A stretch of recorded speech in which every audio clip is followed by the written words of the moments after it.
This portion of the news brought to you by McDonald's. McDonald's, I'm loving it. The Progressive Liberal Party, under the leadership of Prime Minister the Right Honorable Perry Christie, remains confident that the Bahamian people are, for the most part, satisfied with its governance over the past 3 years. But there are some nagging issues that need to be addressed, crime chief among them, according to PLP Chairman Bradley Roberts. Siaska Adley has that story. We got to be able to contain these bad boys out there and the girls that go along with them. We must bring that to heel. Chairman of the Progressive Liberal Party, Bradley Roberts, underscoring again that crime continues to be a major concern for Bahamians. He believes it is one of two obstacles the governing party will have to overcome if it is to secure the full confidence of the Bahamian electorate come 2017. That I remember when it was a rarity to see a policeman in our country with a gun. Today, every policeman has a gun. I see all of these reports of people with guns and so forth, like they're growing wild in our country, including machine guns and so on.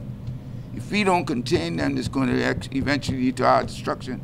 In addition to curbing escalating crime numbers, Roberts noted how the government was tasked with stabilizing the economy when it came into office in 2012. So far, he believes they've been able to make significant strides by bringing relief to struggling islands around the country, including Grand Bahama. And despite the snags being experienced as a result of the stalled $3.5 billion Bahama resort, the PLP chairman is assured that a resolution could be reached soon that could put economic projections back on track.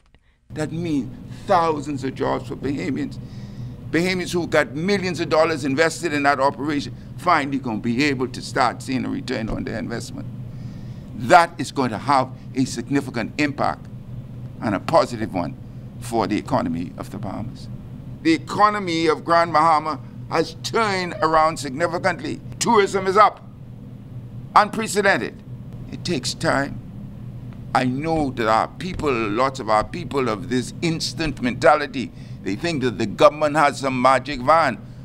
Look at Obama. Look how long it took him to turn around the economy of the United States.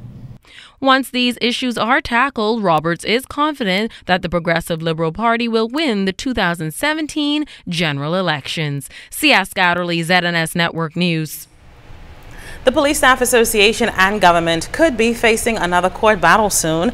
This after the Office of the Attorney General filed an appeal challenging a Supreme Court ruling that police officers should be paid for 12-hour shifts worked or given time off in lieu.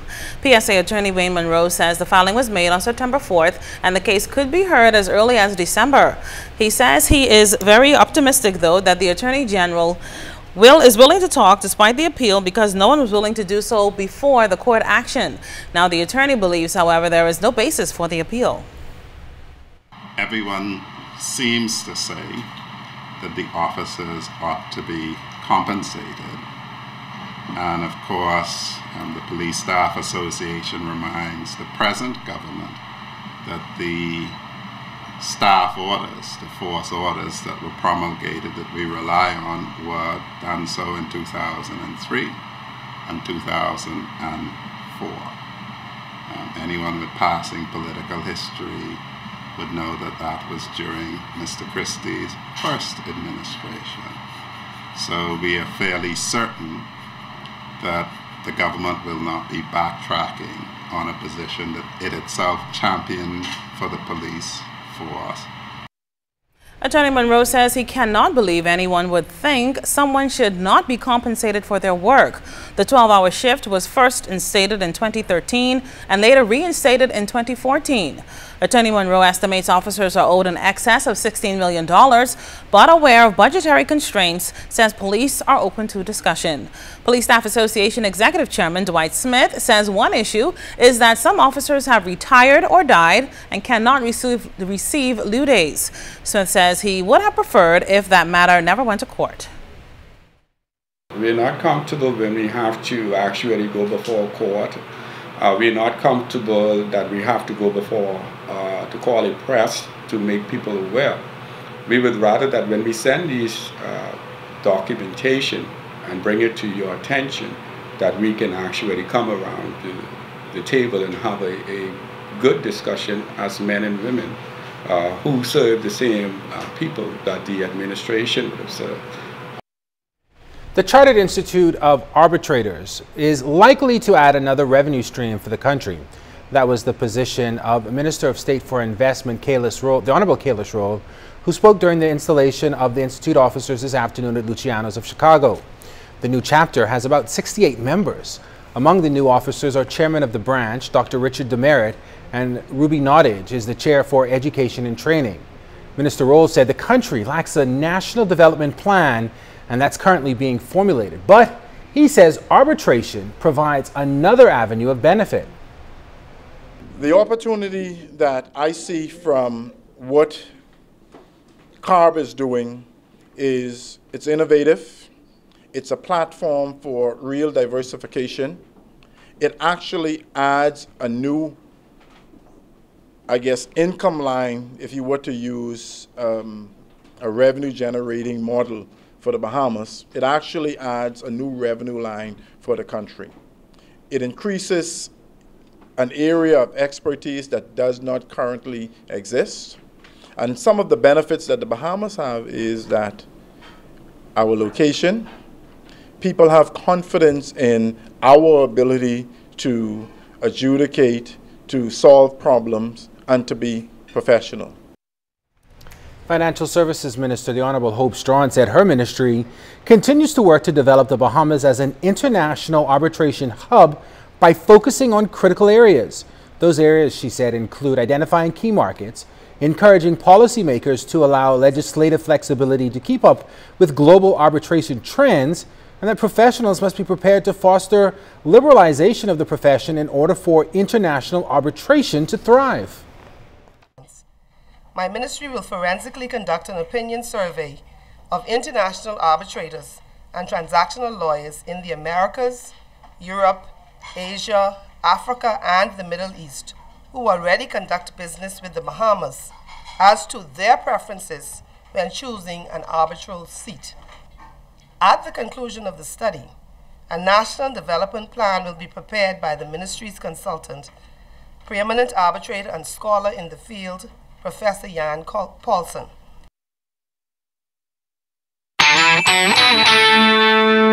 This portion of the news was brought to you by McDonald's. McDonald's, I'm loving it.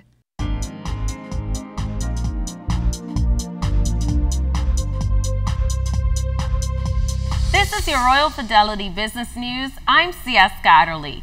Operating businesses from shared office space is paying off for some Grand Bahama entrepreneurs. Companies such as ML Travel Services and Eyewear Limited, an IT company, are capitalizing on the trend as both operate from Seahorse Office Suites in the Lucaya Shopping Center in Freeport. Seahorse Office Suites is located in a shopping plaza with more than 80% occupancy. Anchor tenants include Commonwealth Bank, Solomon Supercenter, and Marco's Pizza, all businesses that drive heavy consumer traffic to the location. In other business news, AML Foods Limited has announced the introduction of Wild Harvest organic product food line to all of its Solomon's branded locations in Grand Bahama. The move comes as the company seeks to meet consumer demand for more affordable organic options on store shelves. With over 300 items made of simple, fresh ingredients, Wild Harvest has built a food philosophy of offering consumer products free from stuff you can't pronounce. The line consists of dairy products and a large selection of grocery items, including cereals, drinks, coffee, baby foods, canned goods, and more, all free from more than 100 undesirable ingredients. Wild Harvest items are also available in Solomon Supercenter here in Nassau. And in international news, Microsoft has released a major update for Office, one of its most successful software products, with new features that reflect the company's effort to adapt to shifts in how people use computers and software. The updated versions of Microsoft's popular word processing, spreadsheet, and email programs are heavy on collaboration tools that let people share information and work together online. Multiple people will be able to edit the same document simultaneously. This has been your Royal Fidelity Business News. I'm C.S. Scatterly.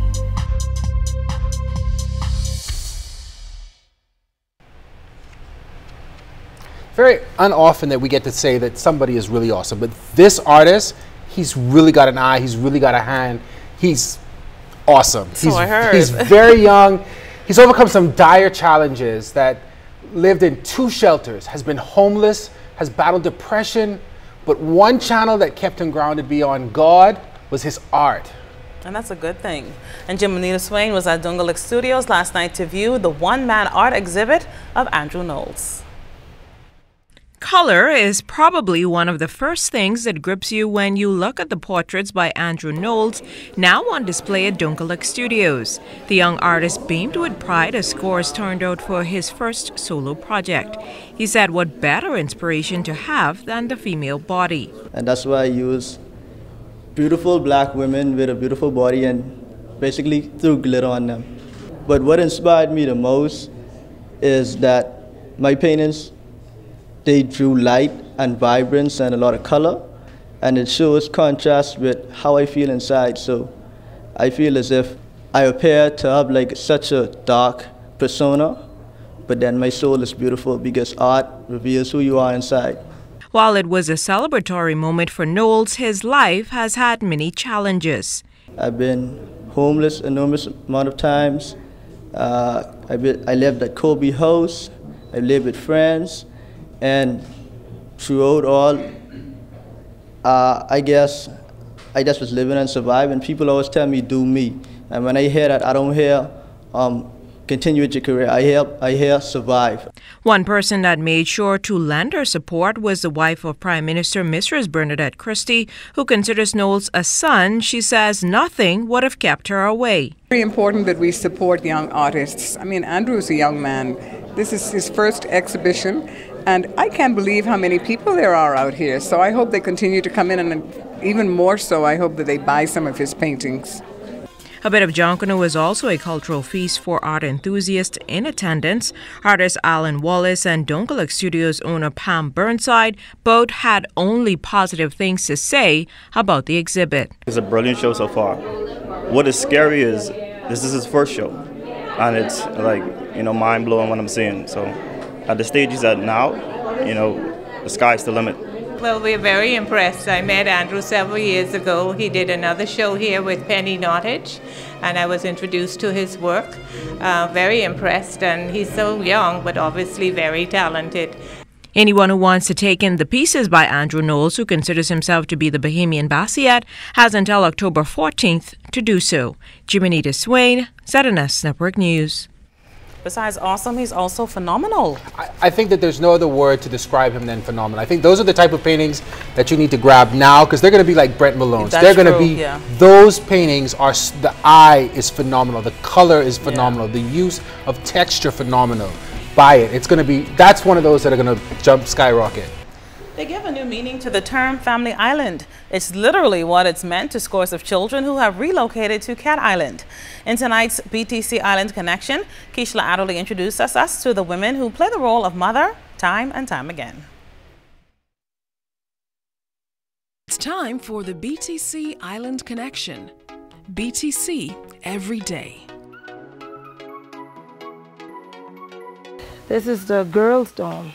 Administrator Cindy Moss has a big job, making this house a home for the 11 residents of the Old Bike Children's Home. This is where the kids... Caring for children whose domestic situations are less than ideal may unfortunately be an uphill climb, but she and her staff are up to the challenge. The linens and uniform and clothes from Thursday. It was laundry day when cook and child caretaker Sheba Hart talked to us about living with 11 children. I have 3 kids of my own. Boys are more complicated to deal with because, they prefer running around the yard. You gotta be calling them and doing your work at the same time, so they keep you more busy than the girls. BTC has adopted a philosophy of caring and has in turn adopted this residence, ensuring that the house is truly a home. We ensure that they have what they need throughout the year. We sponsor Christmas parties. We also ensure that they have school uniforms as well as shoes and school supplies to go back to school. And most of the time, anything that the school needs. and that has been a great help to us. So we are really grateful to have them as partners with the home, donating and helping in whatever way that they can. It's a gesture the staff has been grateful for year after year.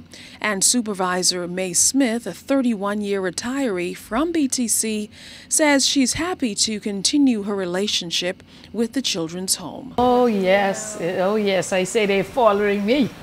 I came and there, the supervisor, the administrator said, BTC is sponsoring the home. So when Albin come over and think, it's a joy to meet with BTC again. These are names of persons, all children, and the founder of the home, their children. This is their children's handprints, and then you have children that have left. These prints are a lasting memory of the children who have passed through this home and a reminder that anyone can lend a helping hand. Keishla Adderley for the BTC Island Connection.